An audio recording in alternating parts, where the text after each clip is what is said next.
সকাল সকাল ফুলকো লুচি ভাজা দিয়ে কিন্তু ব্লগটা শুরু করে দিয়েছি। তার আগে কিচ্ছু শেয়ার করতে পারিনি তোমাদের সাথে, তো ভাবলাম লুচি ভাজার থেকে নয় শুরু করি। দেখো লুচি কিন্তু ভাজা হয়ে গেছে, সাথে ছিল সুজি, মানে সুজির হালুয়া। সকালবেলা যখন ওই বাড়ির থেকে আসছিলাম মিস্টার বলে দিয়েছিল যে আজকে সুজি আরও মানে সাথে লুচি খাবে।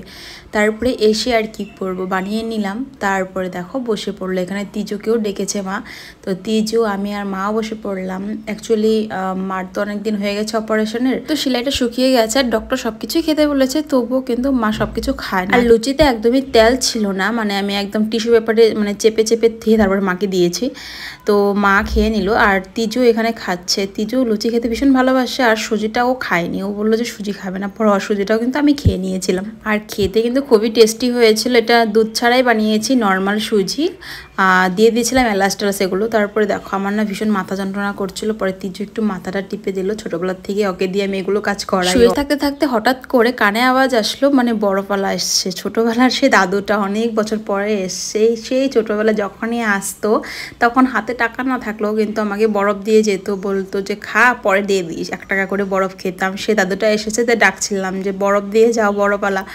তারপরে এসে তাকে তিচুকে বলছিলাম যে তুইও খাবি নাকি। দেখো দাদুটা দূরের থেকে আসছিলো, কিন্তু আমি কিন্তু ক্যামেরাতে তুলছিলাম।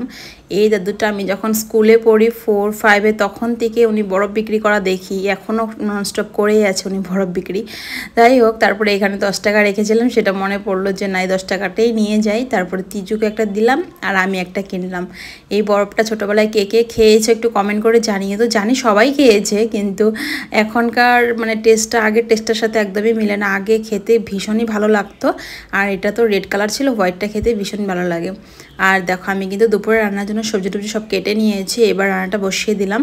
তারপরে দেখো কত বাসন বেরিয়েছে, আর তোমাদের বলেছি যে আমার নিচে বসে বাসন মাজতে ভীষণই অসুবিধা হয়, তো মার জন্য একটা টুল কিনে আনা হয়েছে। তারপরে সেই টুলটাই মা বললো যে এটাতে বসে বসে বাসনগুলো মাজ, তাহলে অত একটা কোমরে ব্যথা হবে না। তার সত্যি সত্যি এটাতে বসে বাসন মেজে কিন্তু আমার একটু প্রবলেম হয়নি, তাই ভাবলাম না এখন থেকে যদি বাসন মাজি এটাতে বসে বসেই মাজি। মা অনেক কাজ করে যেহেতু, তো এখন মানে মার কেমন যে লাগতে থাকে আমি যখন কাজগুলো করি, মনে হয় যে উনিই করবে, তো টুকটাক করতেই থাকে, একটা না একটা করতেই থাকে আমার সাথে।